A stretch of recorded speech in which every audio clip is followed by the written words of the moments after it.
Hello students, हम लोग करने वाले हैं class 12 physics, chapter is optics. और आज हमारा टॉपिक होगा कंपाउंड माइक्रोस्कोप। तो हम लोग स्टार्ट करते हैं। सिंपल माइक्रोस्कोप में आपने देखा था कि हमने एक लेंस का यूज किया था और इमेज मैग्नीफाइड हो गई थी। लेकिन अगर हम लोग और भी ज्यादा इमेज को मैग्नीफाई करना चाहते हैं तो we will use compound microscope, जिसमें हम लोग दो लेंस का यूज करते हैं। चलिए डायग्राम बनाते हैं यहाँ पे कंपाउंड माइक्रोस्कोप का। क्योंकि दो लेंस की बात होगी तो यहाँ पे फर्स्ट लेंस हमने यहाँ पे ड्रॉ कर लिया है, जिसे ऑब्जेक्ट की तरफ प्लेसिंग होगा। तो इसीलिए इसका लेंस का नाम ऑब्जेक्टिव लेंस भी कहते हैं। ऑब्जेक्टिव लेंस, ये इस लेंस का ऑप्टिकल सेंटर है और इस लेंस का principal focus F nought. Nought का मतलब यहाँ पे ऑब्जेक्ट से है। हमें जो ऑब्जेक्ट है वो एफ नोड और टू एफ नोड के बीच में रखना होता है। तो फर्स्ट रे आएगी, ये क्या होगा, ये पैरेलल टू प्रिंसिपल एक्सिस है तो इसीलिए ये बेंड हो जाएगी प्रिंसिपल फोकस से पास होकर, लाइक दिस। ये भी एफ नोट होगा। सेकंड जो रे है वो आप लोगों की सीधी आएगी और इस रे को किसी ना किसी पॉइंट पर मिल जाएगी। ये इमेज कुछ, ये तो इमेज ज्यादा छोटी हो गई, ड्रॉ करते हैं दोबारा से। थोड़ी बेंडिंग ज्यादा हो गई हमारी, इसीलिए यहाँ पर करते हैं। यहाँ से स्केलिंग से बनाओगे तो प्रॉपरली बन जाता है, लाइक दिस। तो this is your F note. अब सेकंड रे को ऑप्टिकल सेंटर से पास करवाएंगे। अब बिल्कुल सही आ रहा है। तो ये जहां पे इंटरसेक्ट हो गई वहां पर क्या बन जाएंगी, इमेज बन जाएंगी। तो दिस इज इमेज। ये सपोज कर लो ऑब्जेक्ट ए बी है और ये इमेज बन गया है ए डैश बी डैश। अब ये इमेज इस तरीके से बनना चाहिए कि जो दूसरा लेंस हम लोग यहाँ पे ड्रॉ करने वाले हैं, दूसरे लेंस के, जैसे मैं आपको यहाँ पे लेंस बना रहा हूँ, ये सेकंड लेंस है। इसको आई लेंस भी बोल सकते हैं क्योंकि ये आई की तरफ होता है। इस तरीके से हमें ये प्लेस करना है कि जो ऑब्जेक्ट है, जो इमेज है ये वाली ए डैश बी डैश, वो इस लेंस के ऑप्टिकल सेंटर और फोकल लेंथ के बीच, प्रिंसिपल फोकस के बीच में आ जाए। यानी कि ये वाला इमेज इस लेंस के लिए ऑब्जेक्ट का काम करेगा, आई लेंस के लिए। तो जो ऑब्जेक्ट है वो ऑप्टिकल सेंटर और प्रिंसिपल फोकस के बीच में होना चाहिए। तो ये कहने का मतलब है। तो यहाँ पे भी डेविएशन होगा and it will be like this.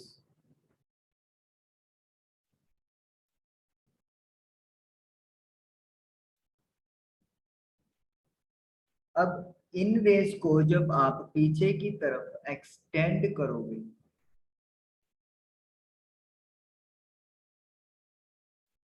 Like this, suppose कर लो ये यहाँ पे आपस में क्या हो जाएंगी, मीट हो जाएंगी। और यहाँ पर क्या बन जाएगा, फाइनल इमेज, जो कि बहुत बड़ा इमेज है, A double dash B double dash,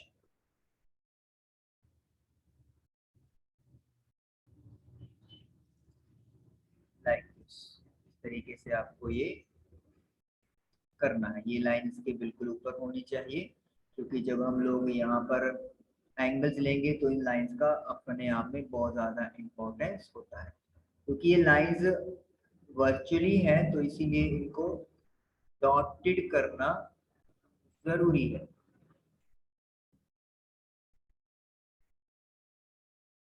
ये सारी रेज हमने क्या करनी है, डॉटेड बनानी है। तो ये डॉटेड लाइंस बन गई हमारी।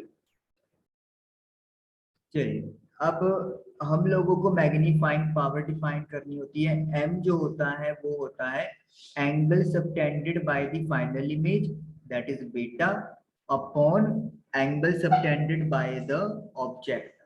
जैसे ये फाइनल इमेज है हमारे पास, तो फाइनल इमेज ने जो एंगल बनाया है आई पर, यानी कि दूसरे लेंस आई लेंस के सेंटर ऑफ ऑप्टिकल सेंटर पे, that is beta upon object जो आई पे बनाएगा। लेकिन यहाँ पे एंगल जो है वो क्या होना चाहिए कि ऑब्जेक्ट और इमेज दोनों ही 25 यानी कि लीस्ट डिस्टेंस ऑफ विजन पे होने चाहिए। तो अगर हम लोग इसको तो पहले ही डी लेट कर रहे हैं कि ये हमारा इस तरीके से सेटिंग है कि ये 25 पे बनेगा, तो इसका मतलब क्या है, जो ऑब्जेक्ट है वो हमें क्या करना पड़ेगा, उसे शिफ्ट करना पड़ेगा। तो ऑब्जेक्ट जो है वो it will be like this, इस तरीके से हम लोग बना देते हैं। बी डबल डैश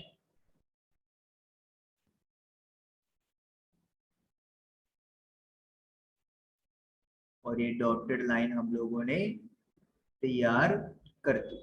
तो ये जो एंगल है अभी आपके सामने, दिस इज एंगल अल्फा, क्योंकि अब ऑब्जेक्ट और इमेज, ये ए डबल डैश ये बी डबल डैश, इसको A1 लेट कर लो।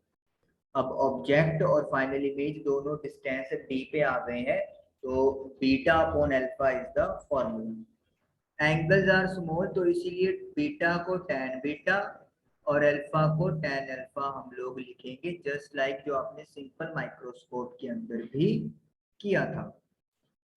नाउ अब बात करेंगे tan बीटा की। tan बीटा के लिए आपको ट्रायंगल चूज करनी है A double dash B double dash C2, A double dash B double dash C2। तो ये ट्रायंगल बन रही है। tan बीटा क्या होता है, परपेंडिकुलर, जो यहाँ पर A double dash B double dash है, अपॉन बेस जो कि C2 B डबल डैश है। Then tan alpha, tan alpha के लिए जो ट्रायंगल है वो कौन सी चूज करेंगे, A1 B double dash C2, this triangle.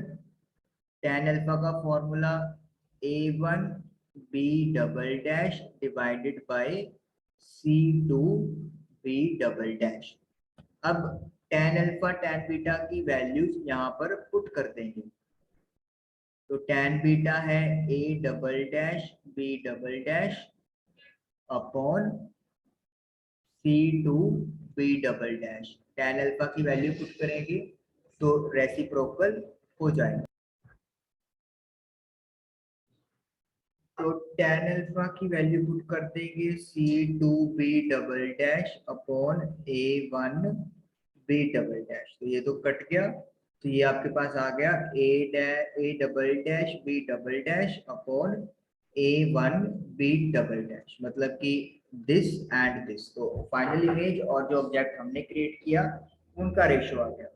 अब यहाँ पे एक लर्निंग स्टेप आपको करना है, क्या है वो कि इस जो आपके पास वैल्यू आई है इसे हमें मल्टीप्लाई और डिवाइड करना है इंटरमीडिएट इमेज के साथ, जो है A डैश B डैश। तो A डैश B डैश के साथ हम लोग मल्टीप्लाई और डिवाइड करेंगे।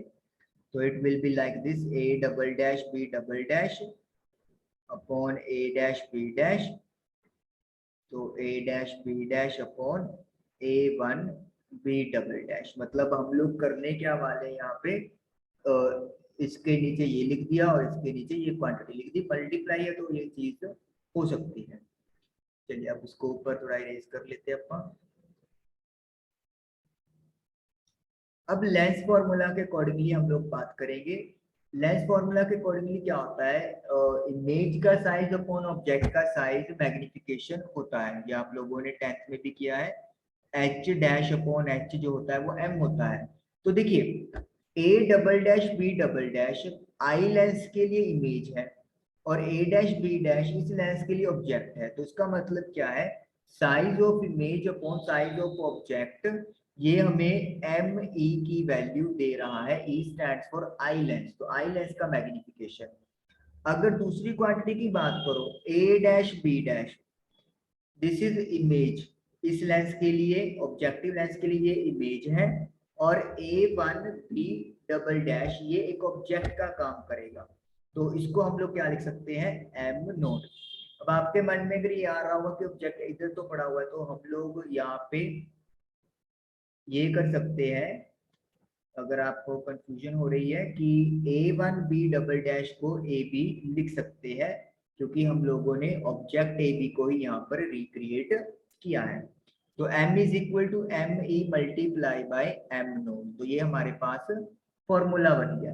अब हमने पिछले सिंपल माइक्रोस्कोप में M का फॉर्मूला किया था 1 plus D upon FE, where D was the distance, least distance, और FE था focal length of eye lens, आई क्योंकि वहां पे सिर्फ एक ही लेंस था, तो यानी कि हम लोग ME की ये वाली वैल्यू यहाँ पर क्या कर देंगे, पुट कर देंगे।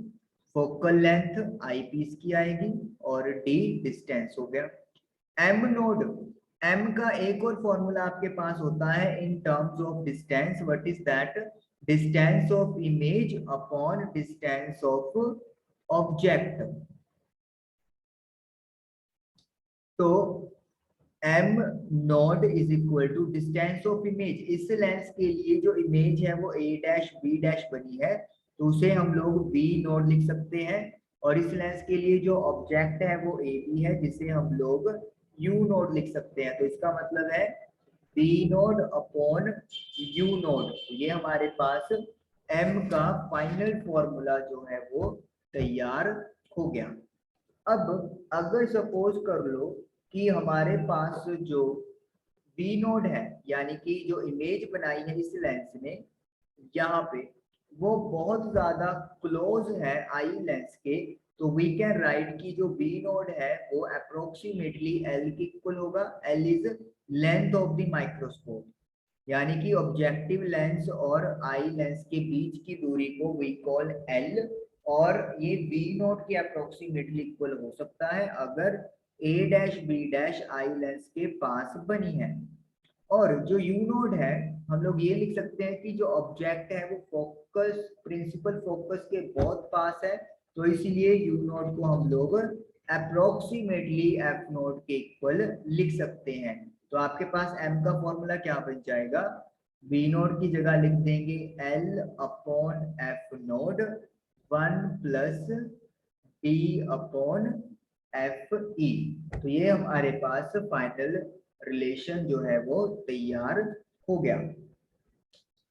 ओके, तो अगर हमारे पास यहाँ पर इमेज जो है डी पे बन रही है, लेकिन अगर मेरे पास जो इमेज है फाइनल इमेज वो इन्फिनिटी पर बने, इन्फिनिटी पे जब इमेज बनता है तो हम लोग उसे नॉर्मल एडजस्टमेंट बोलते हैं। मैं ये डायग्राम अभी इरेज कर देता हूँ।